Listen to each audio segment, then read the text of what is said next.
Good morning, everybody, and welcome. Today's class is dedicated by Dr. Michael and Liz Michelle in loving memory of Rabbi Nachum Michelle Zechrona Levracha in honor of his 9th yahrzeit on the 18th day of Tammuz. He fled the Hasidic city of Tarnów in Poland in 1939 as a young teenager, where his community was destroyed. He was exiled to Siberia, made it to America, and dedicated 60 years here to educating and inspiring Jewish children and families in Monsey. Was one of the founding fathers, right? Do you remember? Huh? Your principal? Yeah, one of the founding pillars of this community here in Monsey. Tehei nishmas tzrura b'tzrat Chaim. And may his memory remain an eternal source of light, blessing, and inspiration to the entire family and to the entire community and to all of the Jewish people. And we should have the fulfillment of a kitzu v'ranenu sheichne afar b'mheira b'yameinu. Thank you very, very much.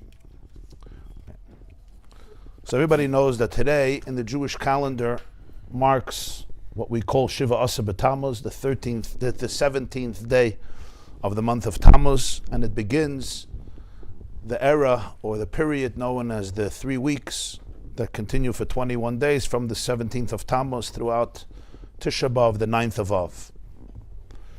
In the first source sheet, in your source sheet, we have the source in the Mishnah for what happened on this day. And let's take a look inside, because we're going to go through these 5 things and understand their deeper significance. So this is a Mishnah in Tractate Taanis, tractate dedicated to fasts. It's the 4th chapter, Perek Daled Mishnah Vav. You have it both in the Hebrew and in the English. The Mishnah says as follows. It wants to understand why this day has been established as a communal fast day for the Jewish people. What happened? So he gives the history. Chamisha dvarim iru es aveseinu b'shiva asa b'Tammuz, v'chamisha b'Tisha B'Av. 5 things, 5 calamities occurred to our forefathers, to our ancestors, on the 17th of Tammuz, and another 5 calamities occurred on the 9th of Av. And because of these 5 events on each of these days, it's been established as a day of remembering, a day of commemoration, and a day of fasting for those who can. And he goes through the 5 things. B'Shiva Asa B'Tammuz, on the 17th day of Tammuz, which is today. Number 1, Ishtabru HaLuchais. The Luchais, the tablets, were broken. And this is, of course, referring to the story in Chumash, in Parshas Kisisa, in the book of Exodus.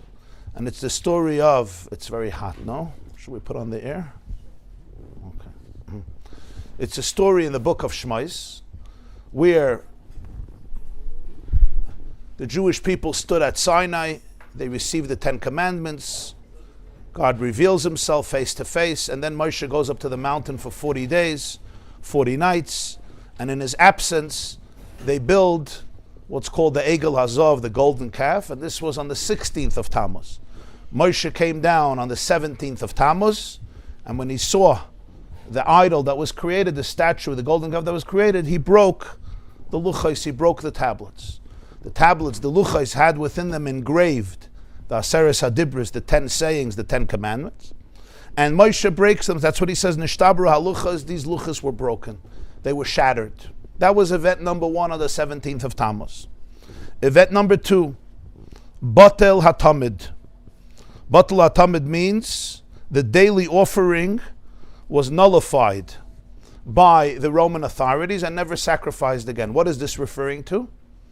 In the Beis HaMikdash, in the sanctuary, first in the Mishkan in the desert, and then in the Beis HaMikdash, in the Holy Temple in Jerusalem, in Yerushalayim, there were many offerings that were brought, animal offerings and also meal offerings made from grain.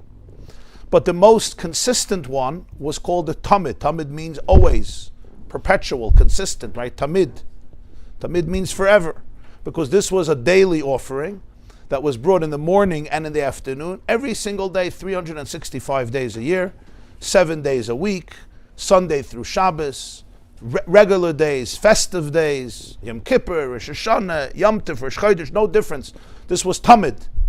And we say it actually, many say it in the morning before they start davening, in the karbanos and the offerings. We speak about a sakeves echad, tasev aboiker. There's a sheep, a lamb in the morning, a lamb in the afternoon. This is called Tamid because it was perpetual, it was consistent. On this day, batal hatamid. This routine was nullified. It was obliterated. The authorities did not allow the Jewish people to do it anymore. And for the first time, the Tamid came to a halt. That happened on the 17th day of Tammuz. Event number 3. V'hufka ha'ir. The city walls were breached. Hufka means breached. Ha'ir is the city. Yerushalayim, the old city of Jerusalem, had a chayma, it had a fortress. It had a wall surrounding it, protecting it. On this day, the Romans managed to breach the wall.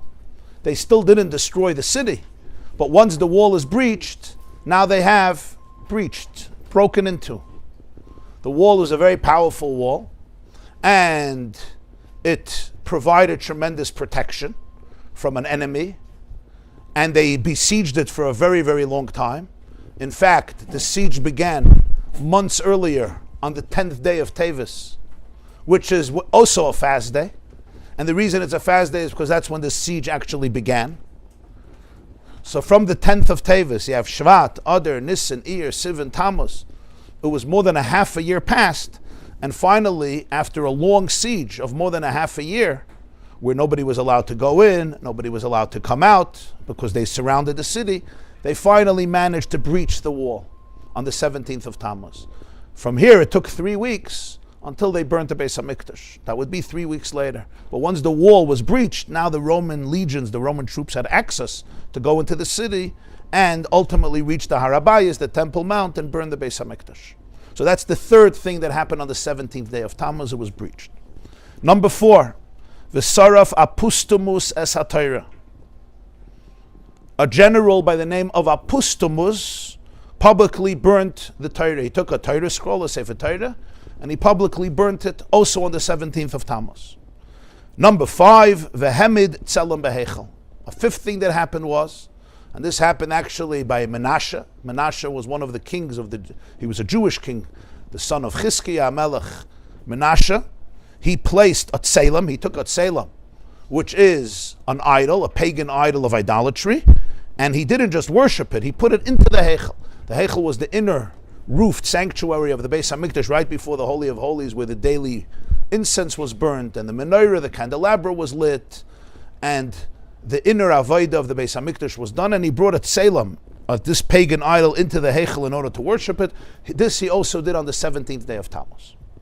So the Mishnah in summation enumerates 5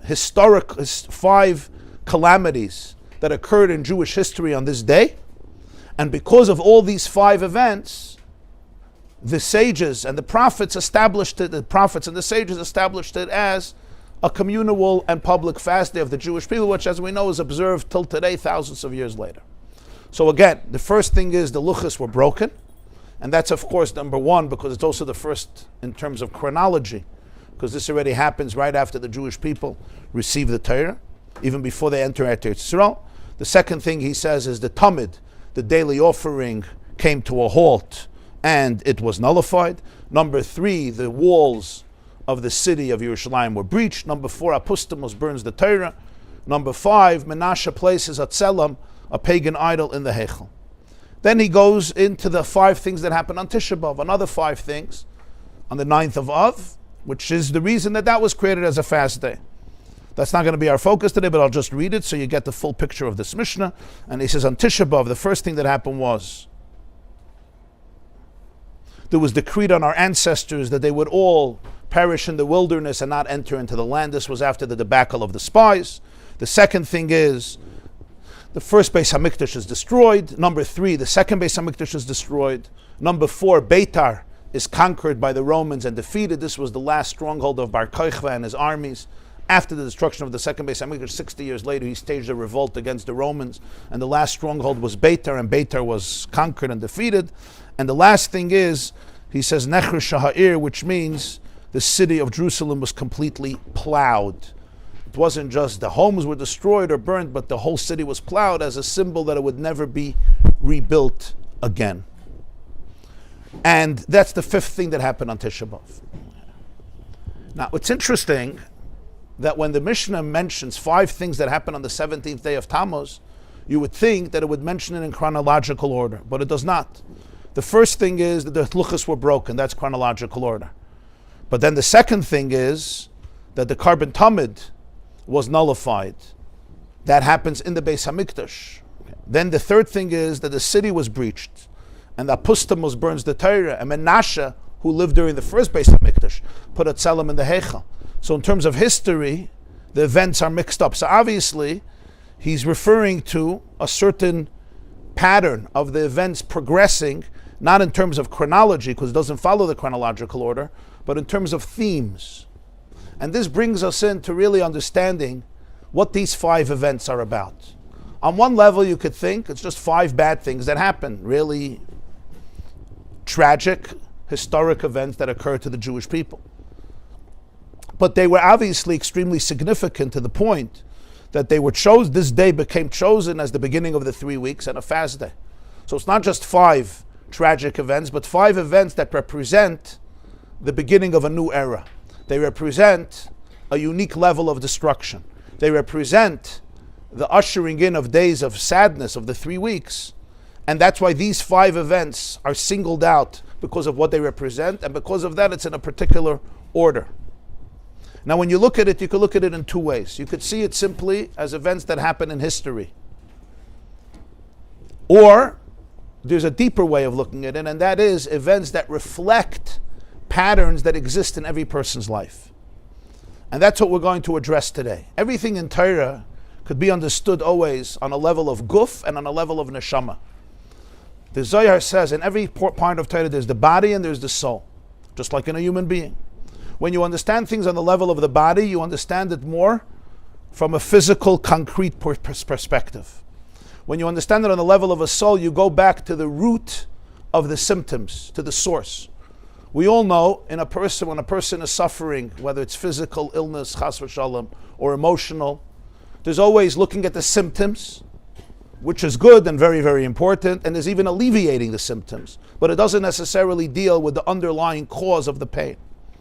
I don't have to explain to this educated and sophisticated and enlightened audience, some of you well-versed in the area of healing, that sometimes, even professional medical practitioners are good with symptoms, but not with causes. Because to know the causes, you have to have sometimes a whole different set of, a whole different appreciation and understanding that people may not be trained in. So people see things from their perspective, and it's very valuable, and sometimes it's life-saving and extremely valuable. But sometimes I'm only seeing the tip of the iceberg. And when I see the tip of the iceberg, that may be sticking out of the water, so that's what hits the Titanic, and it's important to address it, but the tip of the iceberg is only a tip of the iceberg.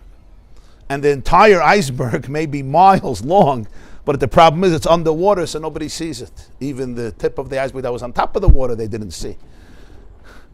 But when it's under the water, it's very hard to see. So that's why the Zohar says in everything in Torah, there's the body and there's the soul. There's the guf and there's the neshama. The guf is the element that's revealed, it's concrete, it's physical, it's practical, and it's extremely important. A soul without a body can't do anything, can't live. But on the other hand, a body without a soul is missing its life force, its inner animation, its vitality, and therefore its vivaciousness, its depth, its chiyus, its pnimius. The same is true with Torah. Torah has 2 dimensions. They're one, like a soul and a body, they become one.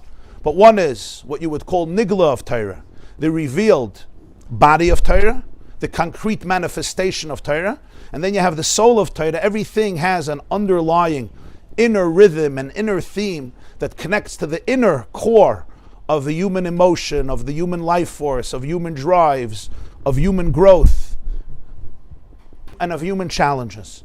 Together, it's a full picture. Because we know if I address only the symptoms without the root causes, the symptoms... Oopsie. Thank you, Jim. How do we do this? Okay, is it better now? Okay, maybe make it a little lower. Oopsie. Okay, this might be good. Fine. You can hear in the back now? Okay, thank you. Make it a little lower, the volume, or no? Where's the source? So just make it a little lower that way.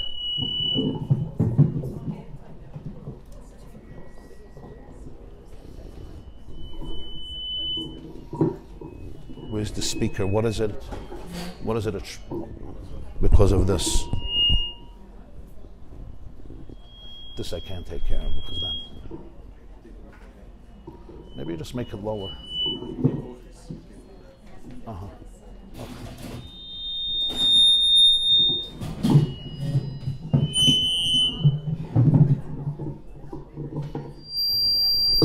Maybe I'll just speak louder. Oopsie. Okay.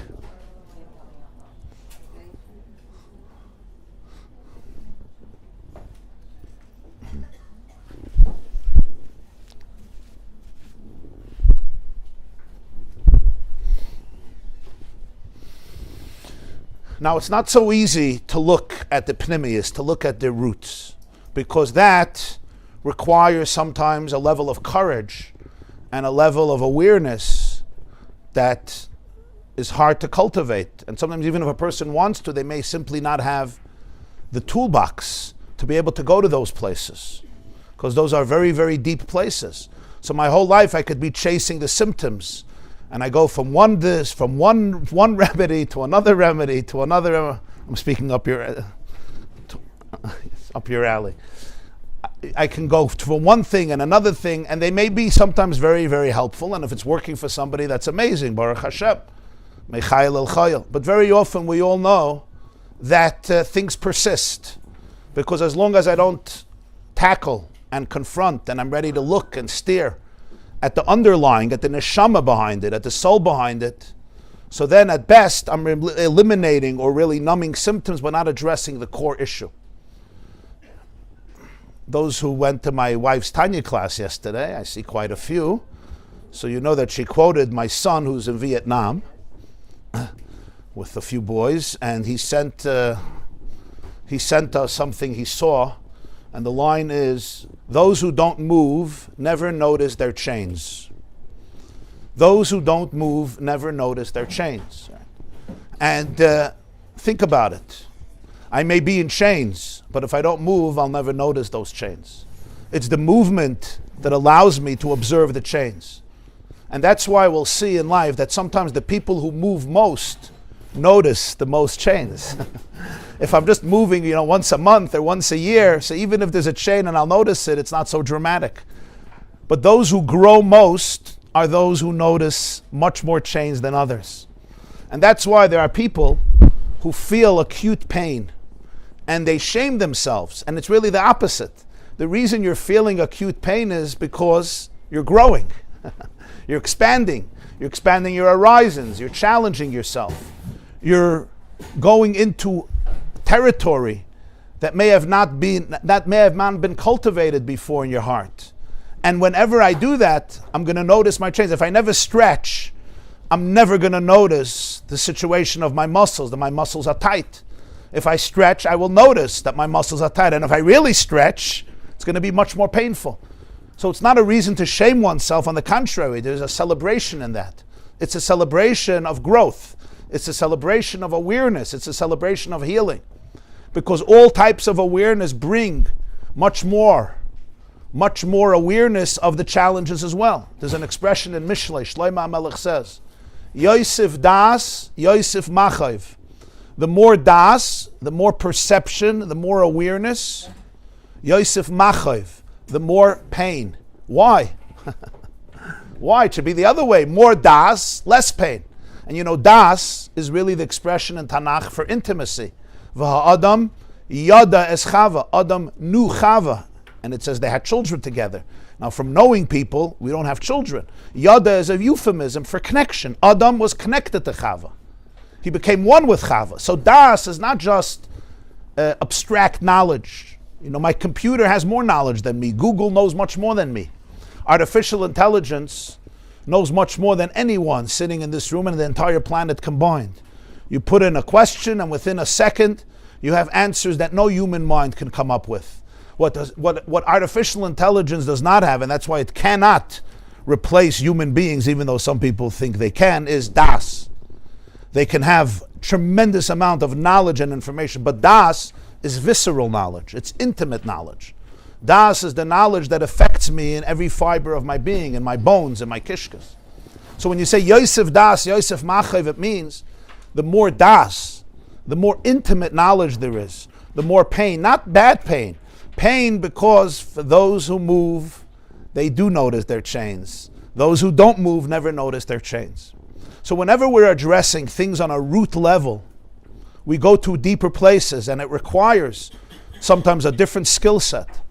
Anyone involved in teaching, in mentoring, in parenting, in healing needs to always have the humility that growth is infinite because it's rooted in the source of infinity. And whenever something is infinite, the worst enemy to infinity is smugness, complacency, arrogance, the belief that I know it. In the early 1900s, I once read an article. There was a scientist, after they came out with, they already had the telegraph and the telegram and the radio and the photos. It was incredible. And somebody wrote, I think in 1903, everything there is to be discovered on Earth was already discovered. There's not going to be anything else, no progress. From his arrogant point of view, it was very obvious. This is it. How can we get better? Of course, little did he know that in the last 100 years, more has been discovered and developed than in 5,000 years before that. Who knows what this world is going to look like in 20 years? I don't know if anybody's going to recognize anything. And in 50 years, I mean, what'd you say? Yeah. Well, it depends what you talk about new. It says, Ein kol chadash tachas hashemesh, yeah. There's nothing new under the sun because it's ultimately a development. He meant, we're not going to discover anything, yeah. Because it's yesh miyesh, so it's not, it depends what level of chiddush it is, that's true.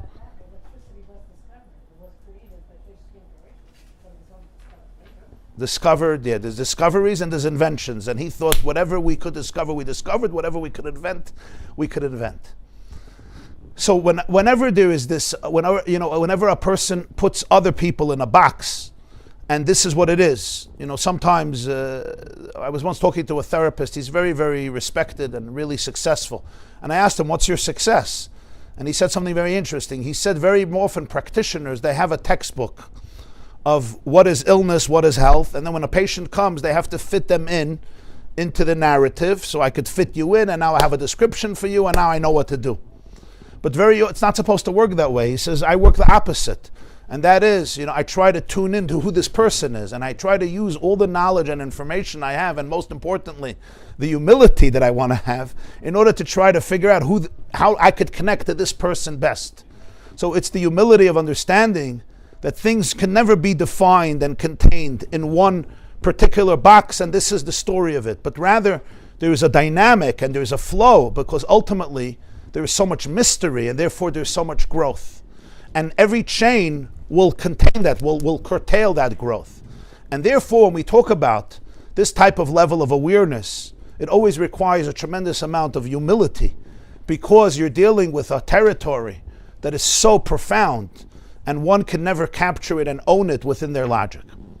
So we want to go through these 5 things. We know what happened in history. But today I want to discuss these 5 dynamics within the psychological and spiritual psyche of a human being. When our sages say that 5 things happen on Shivasa B'Tammuz, it represents not just 5 things in the outer world, but also 5 things in the inner world. As we said, everything in Torah has a body and has a soul. We want to discuss what these 5 things are in the inner life of a person. Why is it so important? Because when a fast day is established in Judaism, it's not just to remember that something negative happened and that's it. It's much deeper than that. It's an opportunity for healing. It's an opportunity for correction. It's an opportunity for repair. We don't go into 3 weeks just in order to be able to flex the muscles of sadness.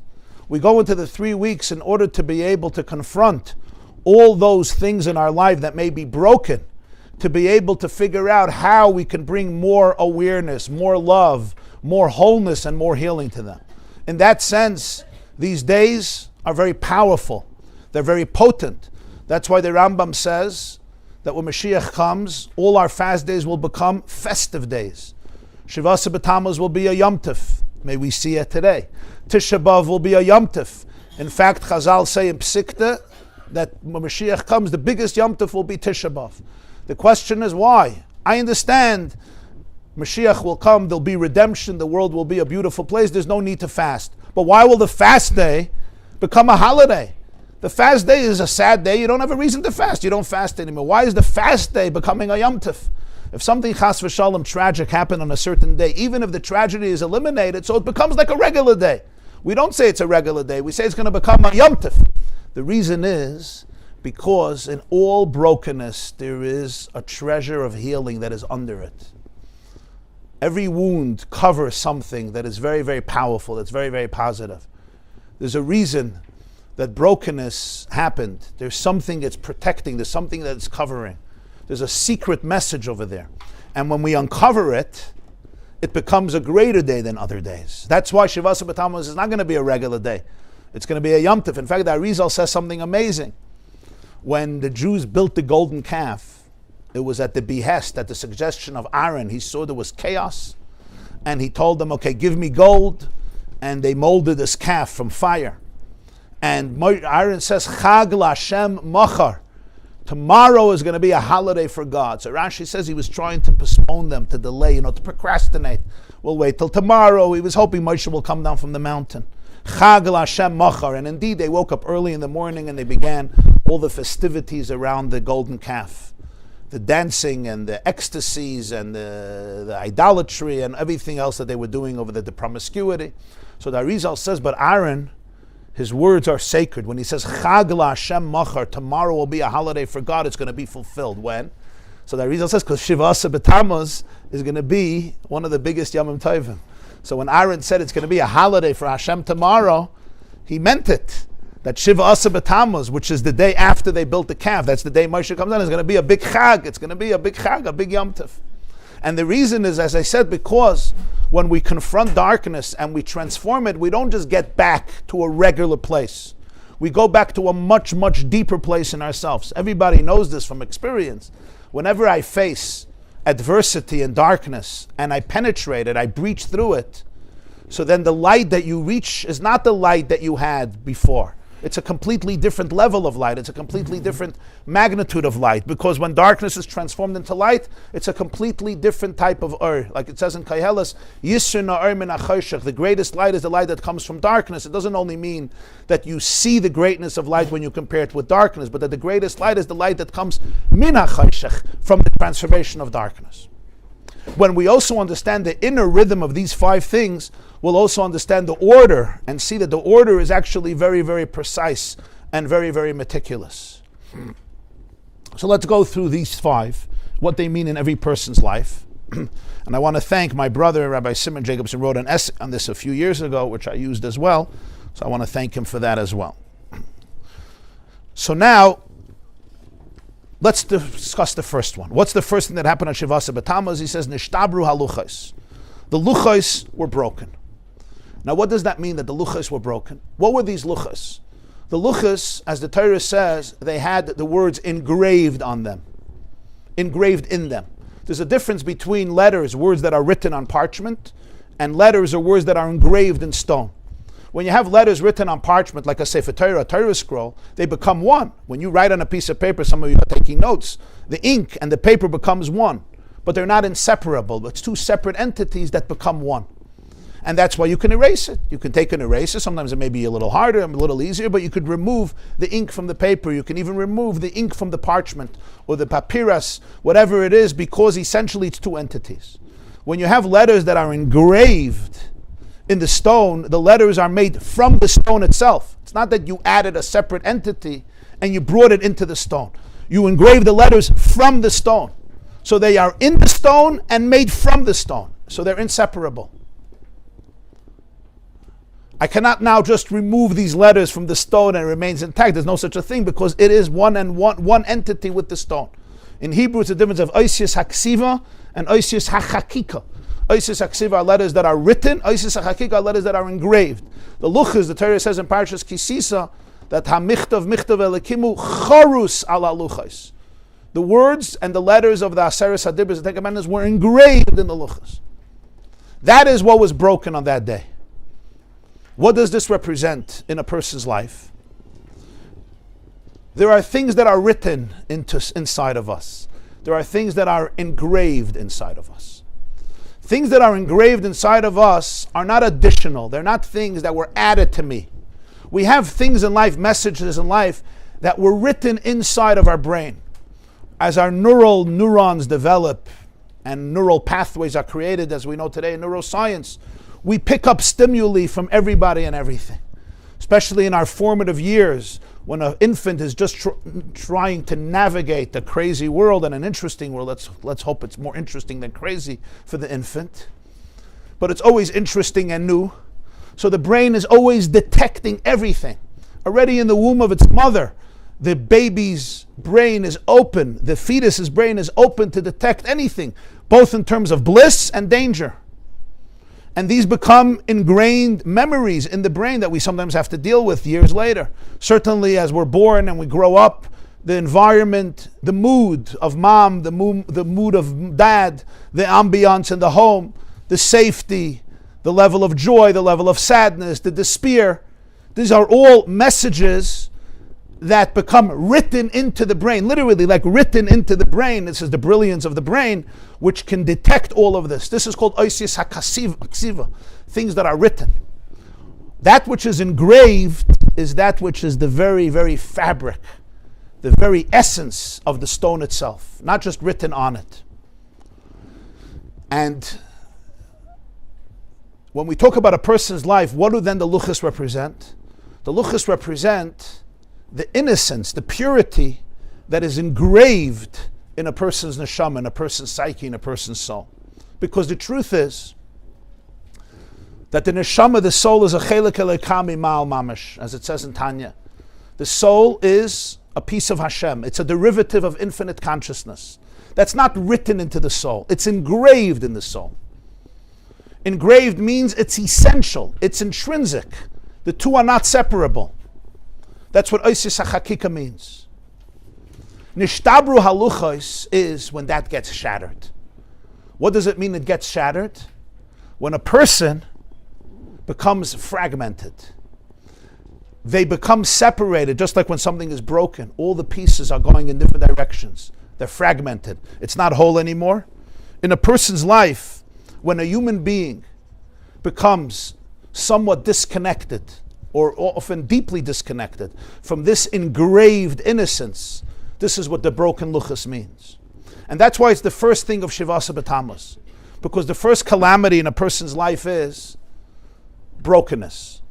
The brokenness is when I'm not any more aware of my inner, innate, intrinsic wholeness. And this is what a fragmented person means. This is what it means I'm scattered. This is what it means different pieces are disassociated, are disconnected from each other. When the luchas are whole, it represents a state where a person sees the wholeness in their life. Even if there are challenges, it's in the context of wholeness. When the luchas are broken, now I just see fragments, and every piece is on its own, isolated, even though it's really part of the whole. And this is the first step in a person's life of brokenness, of Shivasa B'Tammuz. Because it's this awareness that is the beginning of healing. The famous line of the Kotzker Rebbe and other great masters, he said in Yiddish, I'll say it in Yiddish and then I'll translate it. He said, Sinishta azah gleiche zach wie a krumme leiter. Sinishta azah krumme zach wie a gleich wertel. Sinishta azah schwarze zach wie weiße tachrichem. Sinishta azah ganze zach wie a zerbrochene Herz. Hard to translate, but I'll try. There's nothing as straight as a crooked ladder, which means if you want to get up, the ladder has to be slanted. There's nothing as crooked as a gleichwertel, as a con artist's deceptive, sly, innocent line. There's nothing as black as the white shrouds on the corpse, and there's nothing as whole as a broken heart. What did he mean by this? Why is there nothing as whole as a broken heart? And the answer is, he didn't mean that a broken heart is whole. What he meant is, brokenness is the ability to be able to begin sensing the pain behind the brokenness, which is always a result of the love behind that. And that's why it's the humble heart that opens itself up to seek real connection, to seek real attachment. There was a Jewish singer who once said, when I was young, I worshipped perfection. I looked for whole things. Today, I search for things that have cracks inside of them, because it's the cracks that allow the light to come in. It's the cracks that allow the light to come in. When there's no crack, there's no light coming in. So brokenness has two sides to it. Brokenness is very sad. But the feeling that it's broken is the beginning of wholeness. You know the old story about the woman? It's a very good story. There was a Chinese woman who would go every day from her home down a slope to the river to fill up 2 buckets with water and bring it back to her home. And that was the water that she had for herself, for her family, to drink, to bathe, to wash, to give her animals that she had. She was very, very poor. So she had these 2 buckets, with a stick, and she would put it on her back, and 1 bucket was on this side and 1 bucket was on this side, and she would carry it like the old water carriers in the pictures that you see. The problem was the 1 bucket was whole, the other one had holes. So by the time she got home, 1 bucket was still filled with water, the other one was half empty, but she had no choice. This was the only bucket she had. It was better than nothing. So the old legend goes that one day, the second bucket started to cry and said, Lama Nigara, it's not fair. I look at my colleague here, comes home with a full bucket of water, and I'm like half empty. I feel like such a loser, like such a Nebuch case. So she tells this broken bucket, she says, tomorrow when we go back home up the slope, I want you to look out from yourself and look what is under you. And when they're going up the next day, she takes a look and there's beautiful, beautiful flowers, roses and lilies and fragrant flowers that were planted along this path. And she's like, wow. And she says to this bucket, when I purchased you, I knew about all of your holes. I knew about your flaws. I knew about the cracks inside of you. So I planted flowers along your path. And every day as we go home, you water them. And because of that, we can enjoy such a beautiful fragrance and odor and aroma in our home. Thank you for watering these flowers every day. And of course, it represents a very profound idea in life. People are sometimes so ashamed and embarrassed because of their cracks, because of their brokenness. But it's exactly what allows the light to come in. These are not mistakes. When God created this bucket, when God conceived you, He knew about everything that will happen. In fact, Chazal say, the Gemara says in Rosh Hashanah, and Rabbi Bachaya explains it, it's a very intense idea, and I know it's not easy to say it, and sometimes it's not easy to hear it, and it should never be said without tremendous amount of empathy and understanding. But every soul, before it comes down to this world, it's told everything that's going to happen to it. And if it doesn't agree, it doesn't come down to this world. In other words, the soul deep down understands what its mission is. So my body may have not yet gotten the message, and that's the work, to work with the body and communicate what the soul knows. But the divine soul sees every event in life as part of an incredible journey towards wholeness. And even the brokenness, when the luchas break, which is not a good thing, it's a fast day. But from the soul's perspective, it's this brokenness that is allowing flowers to be created that could never be created without it. And therefore the soul enthusiastically embraced this mission. You can't force a soul to come down without its consent. It doesn't work. Whenever you force somebody to do something, how long does it last? How long does it last? It lasts as long as you can force them. So the soul has to completely embrace its life's journey. This doesn't make it easy, but it means that the soul is not here as a victim. It's a messenger. It's a shliach of Hashem, and it embraced this shlichus, this mission, with enthusiasm. So sometimes I could look at cracks in my life. I could look at flaws and challenges and things that I would have loved to get rid of.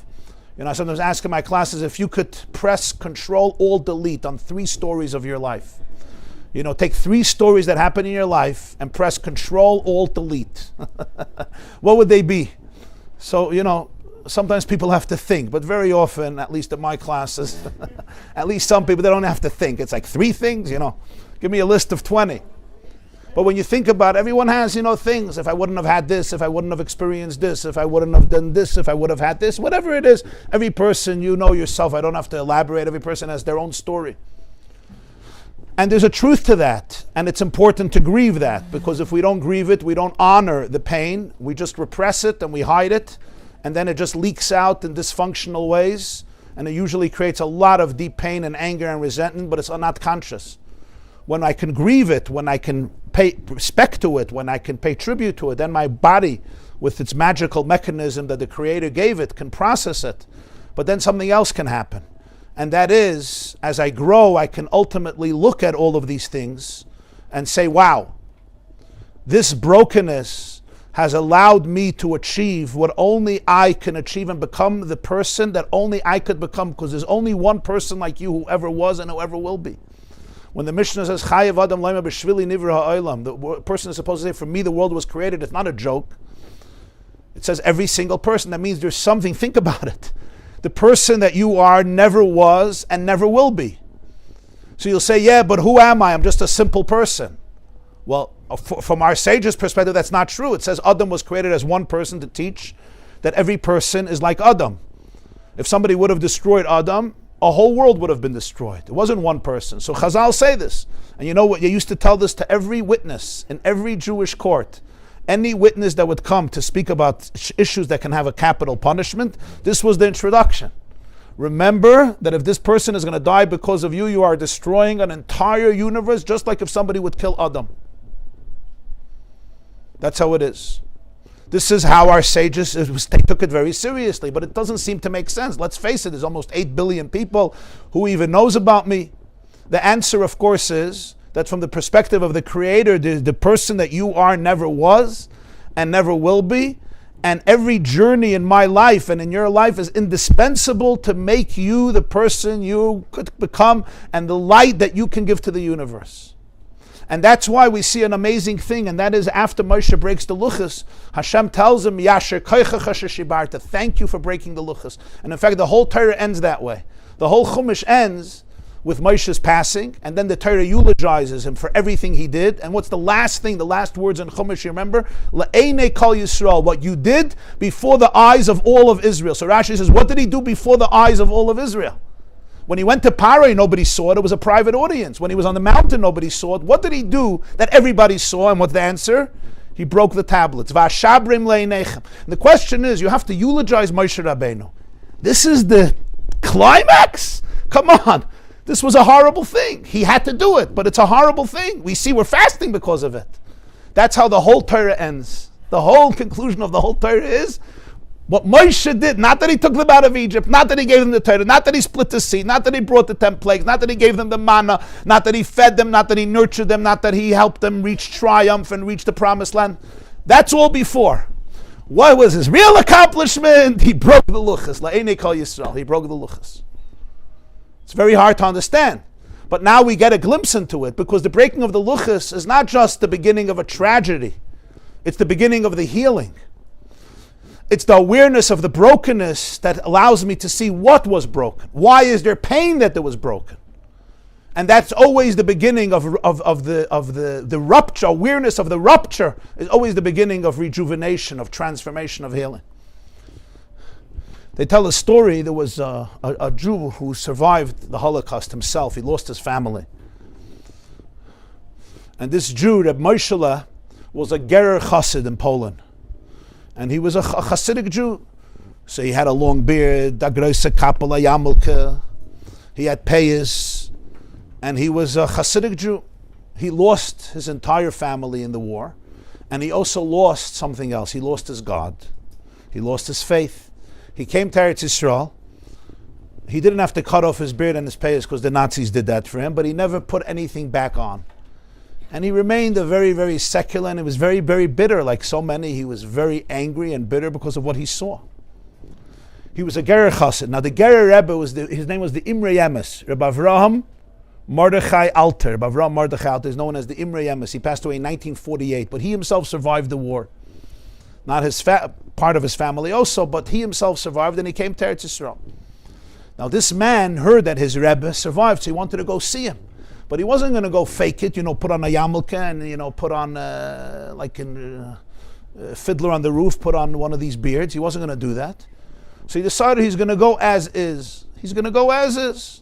He didn't know if his Rebbe would recognize him because he had a big beard or not, but he wanted to see him. He loved him very much, and he went to see him. So he went into, Rebbe was already a very old man. He died in 48, and he wasn't feeling well. He was broken, and he comes into his room, and he looks at him, and he says, Reb Moshe, he saw right away, you survived. He says, yeah, I survived. So he says, tell me the whole story. I want to know the whole story. And he tells him the whole story from the day the Germans came into their town and what happened with his wife and his children. And for the first time since the war, this Reb Moshe started to cry. He just began sobbing. For many people who go through such calamities, they stop crying. Because once you put on the faucet of tears, it never ends. So you just shut off. When there's a water leak in the house, you shut off the water. The problem is when you shut off the water, you can't have water for anything. There's no leak water, there's also no shower, there's no sink. So a lot of people, you sometimes shut off the water because it's easier to navigate life. So he never cried. I once asked Rabbi Steinsaltz, Rabbi Adin Steinsaltz, about Machzorim, it used to say, Kan tzarech lifkos. Here you're supposed to cry. So I said, what type of ridiculous thing is? Imagine a comedian gets up and says, okay, everybody, now you're supposed to laugh. Or a storyteller says, now you're supposed to cry. It's ridiculous. Either they're crying or not crying. What, now everybody should cry? So he says, you don't understand because you're a spoiled American. He says, these Jews could cry 24/7. But they usually were told, you got to live, not cry. Here it said, here you could let go. It wasn't a big deal. They had what to cry about. So that moment with his Rebbe, the Imrei Emes, he started to sob. They say the Imrei Emes was also crying. And he shared the whole story. And the Imrei Emes listened to him. And then he said to him, Reb Moshe, I want to tell you something. You lost a family. I lost family, and I also lost 300,000 students. Remember, there were Gerech Hasidim were very big before the war, and it was completely decimated. I don't know, 200,000, 300,000, but a lot of Polish Jewry were Gerech Hasidim. So he said, how do you think I wake up in the morning? He asks this Reb Moshe. He says, I don't know. So he says, I'll tell you. And this is what he told them. This is what he told this Jew. He said, when Moshe turns to the Jewish people and tells them the story of the breaking of the luchos, he uses the words Va'ashabrem la'einechem. I broke them before your eyes. And the Mefarshim, the Abarbanel, asked the question, why does he have to say before your eyes? He could have said, I broke them. What's the difference if it was before their eyes or not before their eyes? Let's say Moshe would have taken the luchos and turned around, about face, and broken them, and they wouldn't have seen the luchos when they were broken. The tragedy was the same. It was broken. It was broken. If somebody takes your most precious piece of jewelry and destroys it, whether it's before your eyes or not before your eyes, it's lost. But Moshe says, V'ashabim le'einechem, I did it before your eyes. Why does he say it?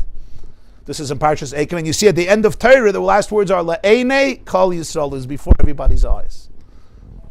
So the Imrei Emes says, I'll tell you what it means. And he gave a completely different interpretation. He says, I broke them before your eyes means I broke them only before your eyes. Va'ashabrim le'einechem, I broke them only before your eyes. From your vantage point, they have been broken. But there is a deeper reality in which they were never broken. Le'einechem, in front of your eyes, before your eyes, the luchos were shattered, were destroyed. But there's a deeper place. There's the third eye, as we call it, the third eye as in EYE and eye as in eye, where the luchos were not broken. And then he said, every Jew is one of the luchos. Before our eyes, from our vantage point, they were all destroyed. But I just want to tell you, there's another space in which nobody was destroyed. And one day, the curtains will be removed, the veils will be removed, and we'll see that the luchos were never broken, and that the Jewish people were never destroyed. Before our eyes, destruction happened. There's a deeper space, deeper than our eyes, where the luchos are still whole. And the Imrei Emes said to him that I want you to know that there's a space in which every Jew who was killed because he was a Jew, from Avram Avinu till Mashiach, is completely intact. That's what he told his Jew. He gave him back his soul. Now, because these were two survivors, so they could speak like this to each other. Someone else saying this to a survivor, it's sometimes foolish and sometimes cruel. But with tremendous awe towards a generation that saw so much horror, I want to apply this also because his words are very meaningful in every person's lives. When we speak about the brokenness of the engraved luchas, it can only happen le'ineicha. If the innocence, if the purity is truly engraved in your soul, then nothing can obliterate it. So when we say I was shattered, I was broken, I was fragmented, it's only from my perspective. Now my perspective is powerful because my perspective is what I have in life. I see things from my perspective. I can't see things from another person's perspective. Why is it relevant to know? It's relevant to know that very often there are realities that are real, but right now I can't see them. Whenever anybody doubts their wholeness, whenever anybody doubts their inner wholeness, they have to know that doubt is coming le'einechem, from my vantage point, from my perspective. And I need to know that, I need to honor it, and I can't deny that. But what he was saying is there's an inner core. And when I find the tools to open myself up to that, the luchas were never broken. They can't be broken. Because that which is engraved in the soul, the fact that it's a chelik elikami mal, its relationship with Hashem's infinity and love is not superimposed. It wasn't written into your soul. It's engraved. It's through and through and through. It's ein zach. It's one thing. And therefore it's inseparable. If somebody wants to destroy your soul, they first have to destroy God. It's a chelik elikami mal. Nobody can destroy God. And just like Hashem is the source of all bliss and love, so that soul is a derivative of infinite bliss and love. And when a person realizes this, they know that the brokenness, even though it happened, it occurred, it's on the level of the brain that sees things according to its tools. And very often I could live my whole life that way. And if I never move, I'll never see my change. When I start moving, I'm going to see my change. I'm going to see that my vantage point is flawed. But that's the beginning of healing, to say, wow, why is there such a disparity between what I see in me and who I am? Because what I'm seeing in me is the way my brain is interpreting who I am. And we always do that. I come into an event, I come into a class, I come into a chassan, I come into a bar mitzvah, and the brain right away has what to say. Anybody relates to this? It's called inner mental chatter. Right? You go out of a meeting, you go into a meeting, you go in for here, you go in, and the brain has what to say. Anybody relates? A few people are smiling. Okay, I want to make sure I'm not the only meshugana. Let's face it, it has nothing to do with reality. I know what everybody is thinking. They're not thinking. First of all, they're thinking about their own insecurities. You think you're the only one who has anxiety on this planet. You know how we start imagining, oh, you're thinking this, and you must be thinking this. I came late because I came early. They got their own issues. They got their own issues. Trust me, they don't even have the mental space to think about your issues. Ask them. You don't believe me? Ask them. What are you thinking about? If they'll be honest with you. But our brain hijacks our soul. And the brain creates all this endless commentary. And that's what brokenness looks like. I become a fragmented personality. Before the breaking of the luchas, that innocence was obvious and absolute. The brokenness of the luchas represented that something was broken. But when something is broken, it's still here. It's just fragmented. When you put it together, it's all there. What Moshe Rabbeinu was teaching the Jewish people is that even in your brokenness, you're still part of that oneness. And that's why it's interesting. In the Holy of Holies, in the Aron, they put the second set of luchas that were whole. But the Gemara says, luchas v'shivrei luchas monachim ba'aron. The broken fragments of the first luchas were also in the ark. Both of them were. Why would you take the broken pieces and put them in the Aron and put them in the Holy of Holies? Because the broken pieces themselves were sacred. Because brokenness, when it becomes the beginning of awareness and of growth, that itself is sacred. And as I said, the brokenness brings you to a place that's even deeper than the wholeness that was there originally. Because if not, why would there be a need for brokenness? Why would something that comes from the source of all goodness, want to go into brokenness? Only because from that place, I can reach a much deeper place of wholeness. So that's the Yashekaycha Chashashibarta. So in summation, we have here the first event of Shivasa Tammuz representing the disassociation from the awesome wholeness that exists in a person, which is engraved in you. Engraved. I'll tell you an interesting story. It's a Chabad story. There were the previous Lubavitcher Rebbe, Rabbi Yosef Yitzchak, his name was the Rebbe Rayatz. So he was saved from the Holocaust from Warsaw, and then he came here in 1940, and he passed away 10 years later in 1950. He was the father-in-law of the 7th Lubavitcher Rebbe. So he would send, in those years in America, he would send emissaries, shluchim, That's where the Chabad Shlichus network began, all over different cities to encourage Jews, to inspire them. So there were two elder Hasidim, and they came to a city, and there was a secular journey. He said, "What are you guys doing here? You came to Shnar, which means, you came to raise money?" They said, "No, we didn't come to raise money." He said, "What did you come here for?" So he said, "We're traveling scribes." He said, "What does that mean, you're traveling scribes?" So he said, sometimes in the olden days, not every shtetl can afford a sefer, can afford a scribe. So they were traveling seifrim. They would travel from city to city for a week here, a week there, and they would check out the Sifrei Torah, the Torah scrolls, and see if a Sefer Torah needed to be fixed, if tefillin had to be fixed, if mezuzahs had to be fixed. And they would travel to the next city that the cities can afford. So he said, every Jew is a letter in the Sefer Torah. Every Jew, it says Yisrael is Yesh Shishim Riboy Oisius LaTorah, Yisrael. That's what the Megala Amukas writes, Yisrael. But sometimes the letter gets a little erased. So the connection of the Jew to the Torah gets. So we're traveling scribes. The Rebbe sent us to be traveling seifrim to check out Jews and see if the letter needs a little fixing. We could fix the letter. The guy was very, very impressed and created a relationship with them. When they came back to the Rebbe Rayatz, to the previous Lubavitcher Rebbe, they shared with him the story and they told him what he said, and they were very proud of themselves. And the Rebbe looked at them and said, "You made a mistake. You made a mistake. You're comparing the Jew to the ink that's written on a Sefer Torah, and it can get erased, and you came to write it." He says that's not the case. The relationship of a Jew to a Sefer Torah is oisis hachakika, not oisis haksiva. They're engraved in the Sefer Torah. They're not written on the Sefer Torah, so it can't be erased. What could happen is this. What could happen is, when letters are engraved in a stone, pebbles could fall in, or dust could fall in. So it eclipses the clarity of the letter, because in the hole where the letter is engraved, it gets filled up with a little dirt. So your job is to blow away the dirt and reveal the letter. But you don't have to rewrite the letter, because the letter can't be erased. He says that's the metaphor you have to give.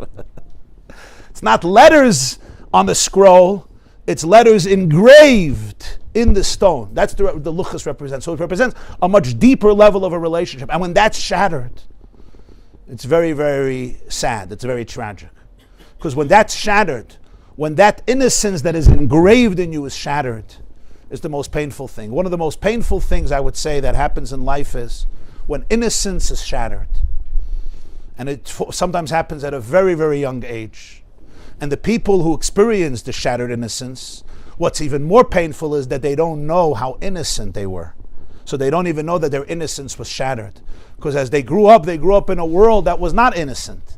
They grew up in a world where they don't even know about that innocence, because they had to protect their innocence from being shattered again and again and again. And they may have created crazy defense mechanisms to protect that innocence. So worse than my innocence being shattered is that I don't even know that I ever had innocence that was shattered. So I can't even grieve for my innocence that was lost. That's why we commemorate the break. Do you understand what I just said? This is very, very important. That's why we grieve the breaking of the luchas. To know that the innocence is an innocence that was engraved in you. It is engraved in you. And it's shattered. It's shattered because of all types of golden calves that people create and everything that represents. But because it's shattered, it doesn't mean it's not there. It means that now I have to bring together the pieces. And when I bring together the pieces, I'm going to reach an innocence and a wholeness that is much, much deeper. And therefore you should never, ever, I spoke yesterday, I got a call from a 17-year-old girl across the ocean from another continent, another country. And unfortunately she tried to take her life a few times. So I asked her why. She said, because my soul is worthless, my life is worthless, and I've harmed other people. So at least if my soul is anyway worthless, my life is anyway worthless, why should I continue to harm other people? So therefore, if I take my life, I won't harm other people. And I thought to myself, look at a person here. In all of her despair about herself, why does she want to die? So she shouldn't harm another person. How did she harm other people? She harmed other people like you're harming kangaroos in New Zealand. She is so sensitive and something, whatever all that she's dealing with, she thinks she harmed the world. But it represents to you how sometimes the innocence causes such barriers to go up. Why? Because the innocence is so powerful that it creates much deeper barriers. If I could quote my brilliant wife from yesterday's Tanya class, who said that the people who love most, I heard the recording, I wasn't there, but I heard the recording. The people who love most, the people who have so much love in their heart, sometimes protect themselves more than other people. Because if I don't have so much love in my heart, I'm more of a tough person, so even if I get hurt, I don't have to protect it so much because I'm not so sensitive. When you have so much love in your heart, now if that love is not reciprocated, or that person feels vulnerable, now I may put on a bulletproof vest, and I won't let anybody get close to it because I'm too vulnerable, I'm too soft, I'm too authentic. And when I'm so authentic and I'm so filled with love, I have to protect myself in extreme ways that other people don't. So sometimes you look at yourself and you shame yourself and you guilt yourself for all these protections when really it's just a demonstration of how profoundly my coping mechanisms had to develop in order to be able to protect this pure, innocent luchas that were shattered by this golden calf, by this idol that was created. And when we begin to recognize it with compassion and empathy, did I repeat it correctly? What she said? Is that what she said? Okay, I'm a good chayzer. So when we begin, especially if it's my wife, when we begin to acknowledge that, that's where all healing happens. So that's the beginning of the foundation. We now go, what's the second thing that happened on Shivasa B'Tammuz? The second thing that happened on Shivasa B'Tammuz is Batal HaTamid. Very interesting. The word tamid means consistent, always. Tamid, carbon tamid. Tamid, right? You say tamid, tamid b'simcha, always. This was the consistent offering that was brought on a daily basis. And this is very interesting. This is the second calamity. What happens is when people lose the power of consistency. In life, we are all, or at least many of us, at least I could talk about it myself, we have moods. And our moods always shift. Sometimes I wake up in an amazing mood. Sometimes I wake up in a lousy mood. Usually depends on what type of dream I had the night before or other factors. But we're moody.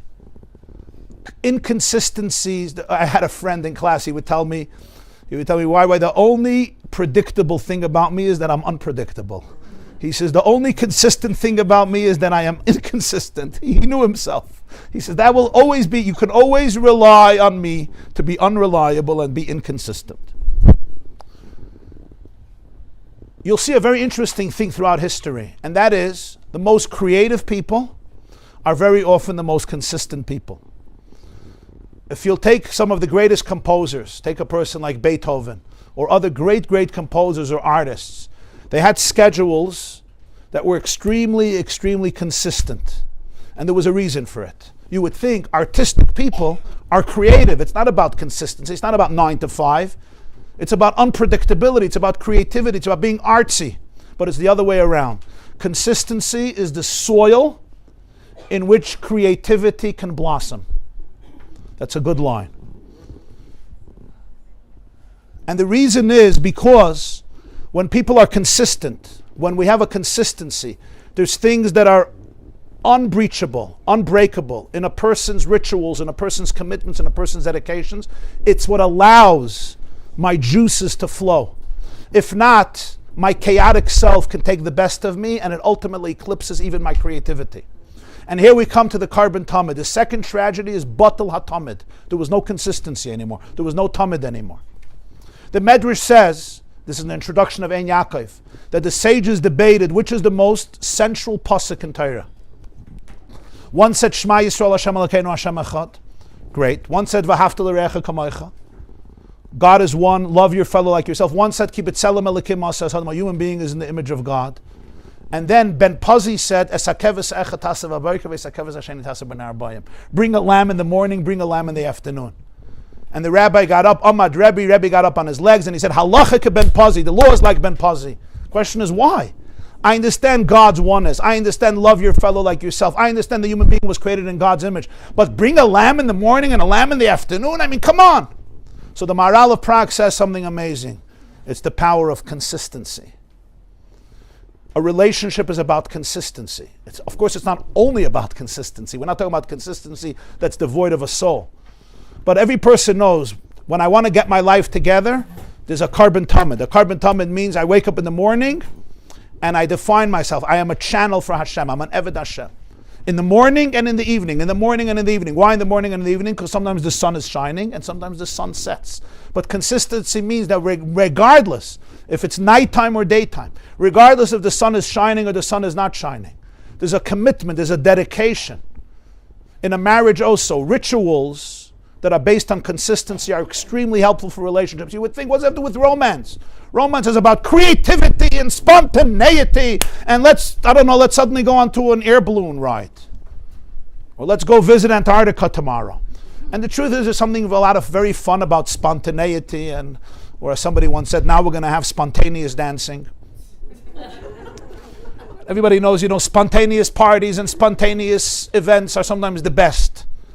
But in a world where it's so easy to get distracted, I always tell parents, create consistent times with your children. I told a father once, when you come home, make 45 minutes that's dedicated to play with your kids. He said, 45 minutes? My whole life is for them. 45 minutes, it was like humiliating. I said, your whole life is for them, but when you come home, you're on the phone from 6 to 10. So it ends up that in your mind, your whole life is for them. Yeah, if they end up chas v'shalom in the hospital, you'll go. I know that. But in reality, they don't know who you are. Consistency looks like very meaningless. It's like small. What's the big deal? Come on, I want to be creative. I want to give you my whole soul. What is consistent ritual?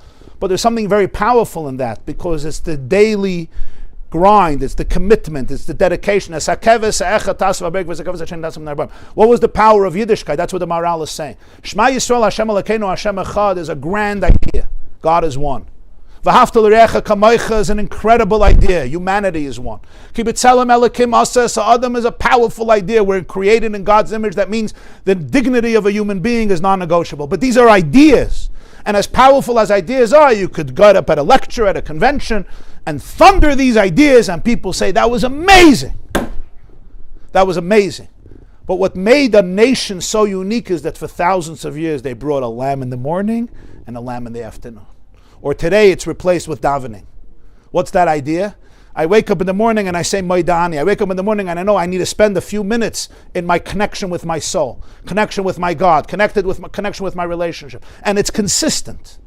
Sometimes it's easier, sometimes it's harder, but that's the power of consistency. And ultimately, it's the soil in which creativity can blossom. Batal hatamid. You'll see one of the first symptoms of trauma is there's no consistency in life anymore. It's just pure chaos. Because I'm being driven by drives that schlep me. So now I have this distraction. I'm looking for distractions. I don't know who I am. I don't have an inner compass. When I'm looking for distractions, it depends what the distraction is. There's a party here, I go party. Oh, my phone is available, There's this. Carbon tamid means no. Every morning, this is what I do. No matter, it's not a distraction. This is a commitment that I already knew a month before, and a week before, and even a year before. So that's the second thing that happens Shivasa b'Tammuz. Batal hatamid, when the continuous daily offering ceased. This was the tamid, the daily offering that was brought each day. The ups and downs and the vicissitudes of life could not take away the carbon tamid. Nothing. Nothing can take it away because it was tamid. That's the powerful force of consistency. And that's why when batal hatamid, when this happened, when they managed to get rid of that tamid, already things become chaotic. Things become shaky in a person's life. You always have to ask yourself in healing, I want to find out about my brokenness and my innocence. And now I want to create a tamid. I want to ask, what are those things that are consistent in my life, that I will never give up for anything? I once heard from a doctor, his name is Dr. Ira Weiss. He's a cardiologist in Chicago. He shared this recently. Over the years, he couldn't share this because he was supposed to be confidential. But recently, after everybody's already in the next world, I guess he could share it as a doctor. So I once heard from him. His name is Ira Weiss. He's a cardiologist, a very, very, very famous cardiologist. And the Lubavitcher Rebbe had a heart attack suddenly in the middle of a kafis in Shul. So he flew in from Chicago the next morning and he treated him. And he made from his room a semi-hospital till he recovered. So he once shared years already after the Rebbe's passing. He shared that he was once talking to the Rebbe about his schedule. Because he wanted to see what adjustments he could make to his life. The Rebbe had an impossible schedule. I mean, I don't think humanly possible. He would sleep 2 or 3 hours a night, so he was trying to convince the Rebbe, to go easy on life. So he was asking about his schedule. Now, Rebbe was a very, very private person, so almost nobody knew about his schedule because he was extremely, extremely private. Even his own secretaries and Gabayim, they had their times they came in, but he was a very private. He would walk home alone, he would come back alone. Shabbos, it was very, very private. But this was his doctor, so I guess, you got to be open with your doctor. So he shared with his doctor, he says, that the Lubavitcher never had children. Him and his wife never had children. They were married for 59 or 60 years, but they never had children. And it's interesting that Friday night, Shabbos day, he never had a meal with anybody besides his wife. You think a big Rebbe, there's a tish, there's a lot of people. This was something he had with his wife, 60 years, only with his wife, unless they were eating by her parents when they were alive. But in any case, so he told them that every day he goes home for 20 minutes or a half an hour, and he has tea with his wife. He has tea with his wife every single day. And Dr. Weiss says, and how important is that to you? He says, that time is as precious to me as the time that I put on tefillin. That time that I can give my wife is as precious to me as the time I put on tefillin, and therefore I do not want to give up. I do not want to give up that time. And I thought it was so fascinating. He knew that this is what his spouse needed. He was busy with the whole world. He was a Rebbe for the whole world.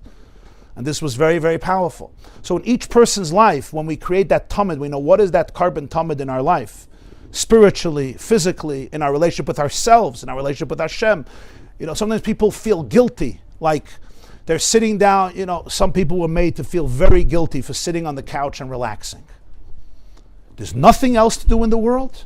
How dare you sit on the couch and relax? There are people that they shame themselves, like chas v'shalom. But it's really a question of what's behind it. If the relaxation is I'm just distracting myself, with another clip from Rabbi Weiwei, okay, there's gefährlich. But other clips, I don't know. Then even working could be a distraction. But if somebody is it's all part of a connection, of a relationship, then it could be very, very holy time. B'chol drachecha da'eyu. So this is where we reclaim our tamid. The next thing that was destroyed on Shivasa Tammuz is the city walls were breached. Now that's interesting. When the walls are breached, the city wasn't destroyed yet. The city was intact, but the walls were breached. And this is the third symptom of trauma. We have no walls anymore. Walls here are not a bad thing. They're a good thing. Sometimes we talk about walls, there's walls that separate us. Here we're talking about healthy boundaries of protection. When a person does not have those healthy boundaries of protection and the walls are breached, it's the beginning of a churban. Everybody needs boundaries. The moment there's no boundaries, it means you have no self-respect. All the halachas of tznius are based on that, for men and for women. All the halachas of yichud, all the halachas. Think about all the movements that have sprung up in recent years, which accuse people of violating boundaries.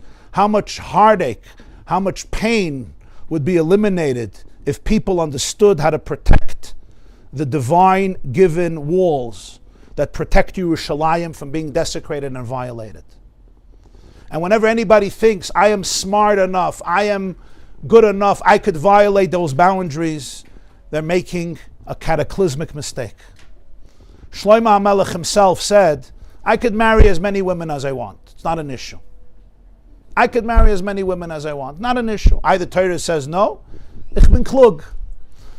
And the Medrash says that the Yud, it says lo yarba lo noshim, the king shouldn't have many women. So the Yud of Yarba came to Hashem and said, Shlomo HaMelech violated me.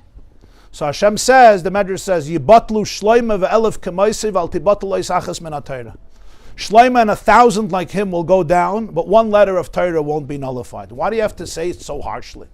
The answer is sometimes it takes 1,000 brilliant Shlomo HaMelechs to lose their morality in order to see you shouldn't play games with a Yud from the Torah. Sometimes that's what it takes. Brilliant, skilled, interesting, charismatic people, but they allow the walls to be breached. And it's true in every person's life. It's true in a marriage. It's true especially in our relationships with other people. It's true in every aspect of our life. Self-respect is divine respect. The boundaries, I spoke last week in our shir about people who allow others to defecate on them. because we don't have an ability to say no. If I'm saying no out of cruelty, then it's a bad thing. But if a person is saying no because they respect who they are and what their mission is at this moment, then it's a form of self-respect. When the Chaim of Jerusalem was breached by the Romans, by the Babylonians, it was the beginning of the end. Nothing happened yet, but now everything is open. Once everything is open, the vulnerability is of a different level. Of course, we have to know when to take down our walls. The walls are there to protect us from Roman legions who want to destroy us. When somebody wants to come into Yerushalayim, to come close to you, then I have to know how to open the walls. If we can't open our walls and we just live behind walls, it's a disaster. But the point is, in every situation, we have to have gvulot. Look what happened to Israel. Because they did not know how to protect their boundaries. And you know why they didn't? Because they didn't know where their boundaries are. Because they weren't convinced about their boundaries. Because they were busy doubting themselves. Are these our boundaries? Are these not our boundaries? Is this our land? Is it not our land? Maybe it's our land. We should split the land. The moment you don't know your boundaries, it's even worse. If at least I know my boundaries, I could say these has to be, but I don't know my boundaries. And this is what happens emotionally. The people sometimes don't know their boundaries. They don't know who they are. And therefore they don't have respect for who they are. This is very important. When my luchas are broken, my consistency gets destroyed. You know what else gets destroyed? I have no self-respect because I have no self. And when I have no self, how could you violate my boundary? I don't even know what they are. At least if I know who I am, I say, this is not a good place for me. This is a good place for me. This is a good time for me. This is not a good time for me. This is a place I can hang out. This is a place I can't hang out. This is a conversation I should be part of. If I don't know who I am, so I don't know what's self, what's not, so I ask other people for their opinions. You have to have gvulot. Everybody understands what I'm saying? This is important stuff. Very important stuff. It's a real form of, it's not arrogance. People think it's arrogance. It's not arrogance. On the contrary, it's humility. I'm not trying to protect my ego. I'm trying to protect my soul. I'm trying to protect my God-given mission. It's like we all know when it comes to children, their boundaries need to be protected. What happens when boundaries are violated? It creates chaos in the psyche. And then you'll forgive me when they develop as adults, as young adults, puberty, etc. The levels of self-shame and guilt and loathing could be beyond what anybody imagines unless you study this or you have experience with this. And the reason is because God's boundaries are sacred. The chaimis of Yerushalayim have to be protected. We come to number 4. Apustumus burns the Torah. Apustumus burns the Torah is the 4th thing that happens on Shivasa B'Tammuz. What does it mean that the Torah was burnt? The Torah is the mandate, the blueprint for life that Hashem gave the Jewish people in the world. Burning it is not just I didn't do it, it's a desecration of it. It's the destruction of it. Burning somebody's possession could be one of the most painful things. There was a German poet. He was Jewish. He converted because he wanted to get a job in university. His name was Heinrich Heine. You ever heard of him? Heinrich Heine. And they were burning then books in Germany. And he said, where they burn books, they will one day burn people. That's what he said in the 1700s. It's a desecration of somebody. Burning somebody's identity, burning somebody's belief. The Gemara says in Avodah Zarah that when the Romans burnt Reb Chanina ben Tradian with a Sefer Torah, and his students asked him, he was one of the 10 martyrs, Asara Regei Malchus. His students asked him, what do you see? And he said, I see Gvilin Israfim v'Oisius Parshas. I see the parchment being burnt and the letters soaring away. That's what Reb Chanina ben Tradian said. People think they can burn ideas. You can't burn ideas. Apustumus thought that if he'll burn the Sefer Torah, he'll burn the Jewish faith, he'll burn the Jewish religion. You can't. Ideas you can't destroy. It works both ways, by the way. Negative ideas and positive ideas. There was once a teacher, and the teacher was talking during Shivasa B'Tammuz, and he had the crowd, he had the boys, and he had the class build from cardboard a little Beis HaMikdash. And they built a little Beis HaMikdash. And then he had them sing songs about the Beis HaMikdash and learn ideas about the Beis HaMikdash. And then they went outside and he took a match and he said, bring your cardboards, and he burnt it. And all their little cardboard Beis HaMikdashes were burnt. And then he said, and now I want to burn the songs in your head and the ideas in your head. Can I do it? They said, you can't. So he said, that's what our enemies didn't understand. Apustumus could burn the physical Sefer Torah, But Reb Chaim Menashe said, "Ois Parshas, you can't burn ideas. You can't burn a soul. All of our enemies, they thought they'll destroy this Torah, they'll destroy the body of the Jewish people. You can't burn these things." I was in Israel a few Shabbosim ago, Shabbos Parshas Shlach, 3 weeks ago I went to Israel. Mamish for Shabbos. And the reason I went was because I told you I was going. There's an organization, Kesher Yehudi, they made a Shabbaton with survivors of the music festival, Nova. Survivors themselves, 150 young boys and girls in their 20s mostly, or young 30s, who survived the music festival, Simchas Torah in the morning. They came together for a Shabbaton in the David Citadel Hotel in Jerusalem. My dear friends, Reb Shmuel Yosef and Leah Reeder sponsored it. Ralph and Leah Reeder sponsored it, and they came with some of their children. And Tzili Schneider is a woman in Israel who runs an organization called Kesher Yehudi. A Litvish woman, her husband is a Rosh Yeshiva, in the yeshiva where somebody just had a baby at the age of 88. You remember Rabbi Tzvi Kushalevsky? So one of the Rosh Yeshivas there, his wife, his name is Rabbi Schneider, so she runs Kesher Yehudi, and she made a Shabbaton for these survivors. 150, all of them survived. It was a very, very intense Shabbos, you can understand. So I came from America to speak to them. Now what am I supposed to tell them? So more than I spoke, I tried to listen. But each of them, every one of them saw either friends or relatives or family members massacred in front of their eyes. Every one of them. Little kids, and close to half of them came from religious families. Close to half of them, and they left religion. They ended up there. And a huge amount of them came from what you would call Haredi families, which means very religious families in Israel. I saw over Shabbos how they knew all the songs, they knew everything. And it was a very, very intense and overwhelming Shabbos. But every one of them experienced a miracle, because logically, they shouldn't have survived. They survived. One person was sharing that he was wearing a jacket that was green, and it was 6:30 in the morning, and he was hot. There was a whole night of dancing. You know, you get hot after dancing a whole night. So he decided to take off his jacket. And then he said, you know what? It can get low. I'm just going to leave it on. At that moment, Hamas came in. And he began running. But he ran the wrong way. Instead of running towards Israel, he ran towards the direction of Gaza. So he's right near Gaza, and he sees a tree. So without thinking, he climbs up to the top of the tree. Because he's wearing this green jacket, he's camouflaged. And for 8 hours, this boy is holding on to the branch of a tree. For 8 hours, the branch of a tree, making sure not to make eye contact with anybody, because you could see eyes and he would be killed immediately or taken hostage. So he's looking but making sure nobody sees him. He's green. And after 8, and he says he saw everything because he was near Gaza. So he saw everything. Imagine what this person saw over 8 hours. He saw everything. A young little bachar, an innocent kid, a boy. And after 8 hours, the Israeli army comes. And he screams, Ani Yehudi, save me! How are they supposed to think he's Jewish? They're about to shoot him. It's a Hamasnik who. So one of the soldiers says, Tagit Shema Yisrael. So he says, Shema Yisrael, Hashem Elokeinu, Hashem Echad. So they slap him down. Right that moment, they suddenly hear Shema Yisrael on other trees. There were other Jews who climbed up on top of trees. They all started to say Shema Yisrael. They were all saved. Imagine. They heard him say it. They started to scream, and they all got saved.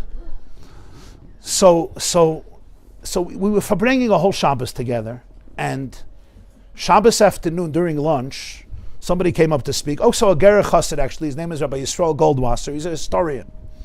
And he gets up to his speech with a little Sefer Torah. Well, he gets up to speak with a little Sefer Torah. He's speaking to the whole crowd there. And he says to them, I want to tell you about this Sefer Torah. So what he says to them. This Sefer Torah comes from the Nazi concentration camps. There was a Nazi camp known as Chechnistov.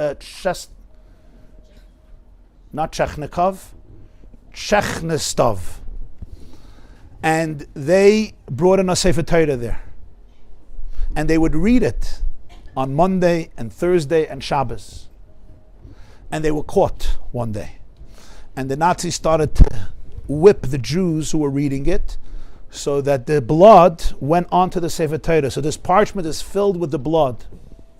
It's 150 years old, the Sefer Torah. The Germans confiscated it.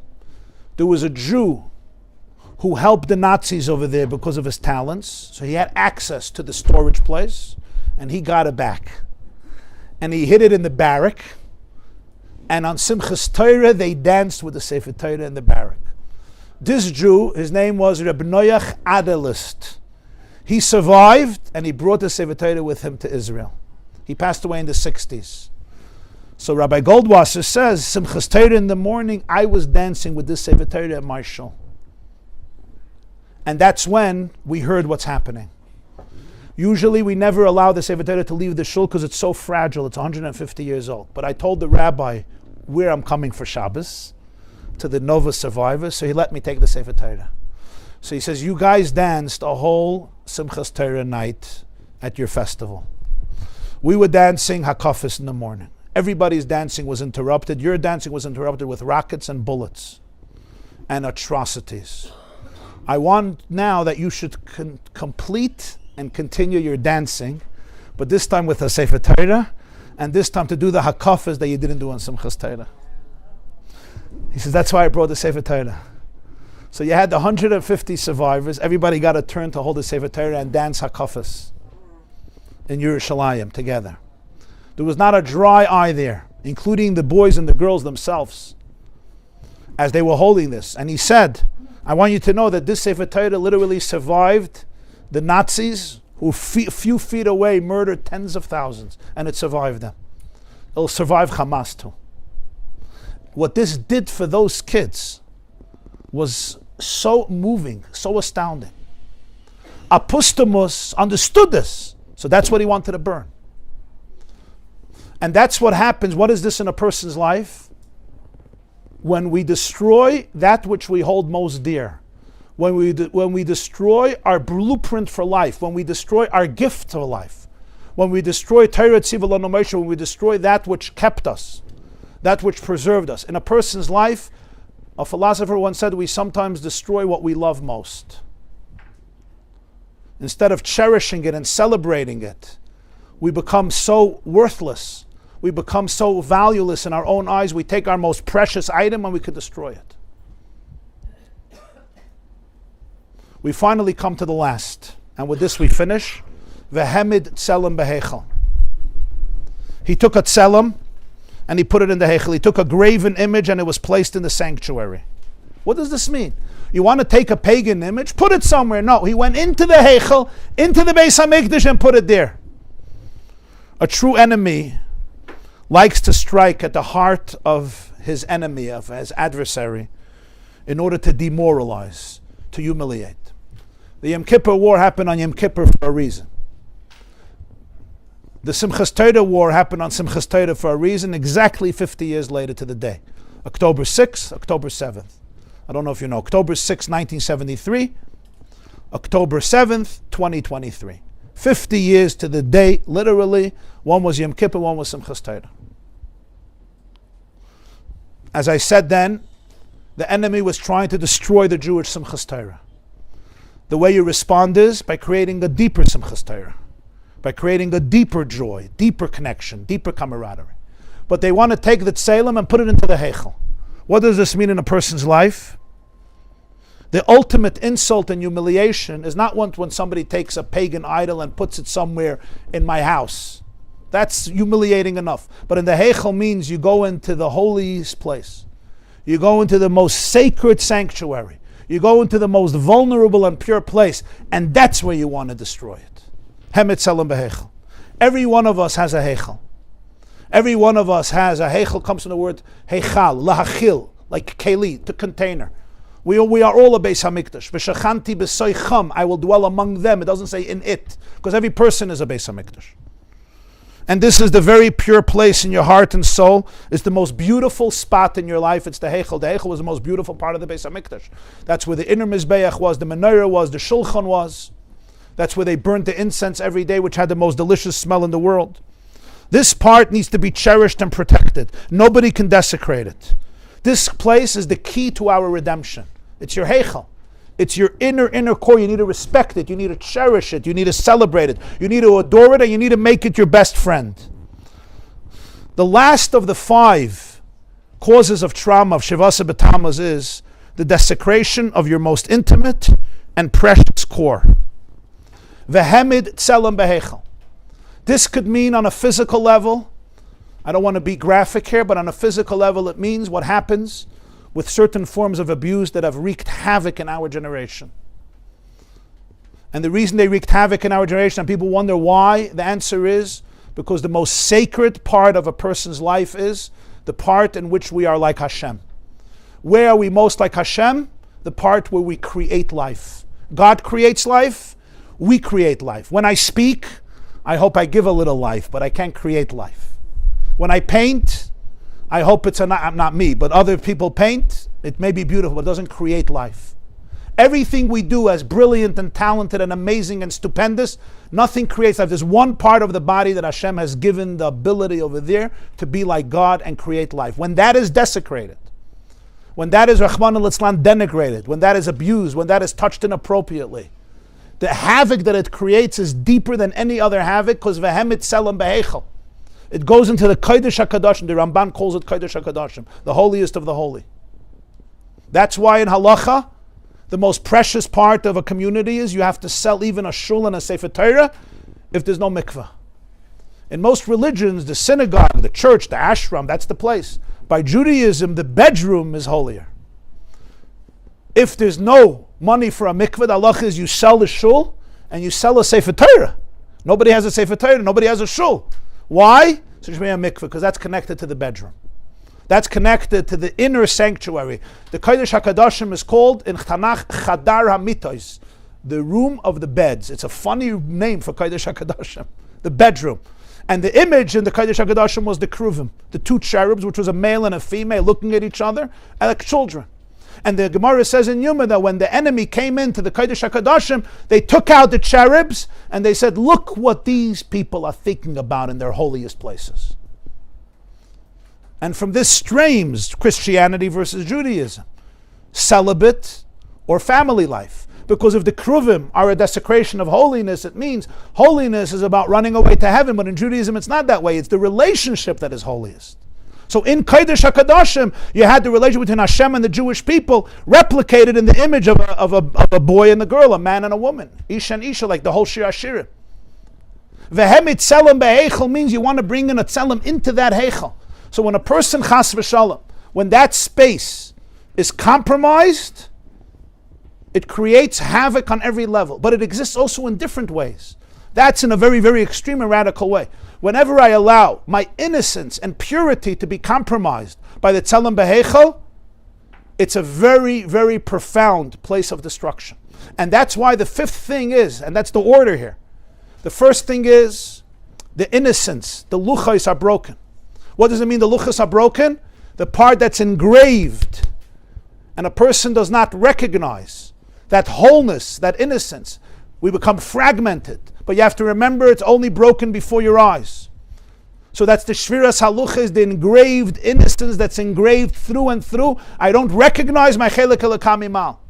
The second thing is the consistency goes, batul atamid. The third thing is the wall is breached. The fourth thing is Apustumus burns the Torah. The fifth thing is I allow a tselem to be brought into my hechel. And in a person's life, it is when I have to be able to completely protect and clean it up from any foreign gods, from any foreign influences. Your inner sanctuary, our inner sanctuary, must remain clean, pure of foreign gods. And what does a foreign god mean? It doesn't necessarily mean a physical statue. What it means is, the moment I compromise it with not realizing how beautiful it is, how filled with love it is, how much holiness is there, now I need to look to others to fill it. That's Hemet Tselem Behechel.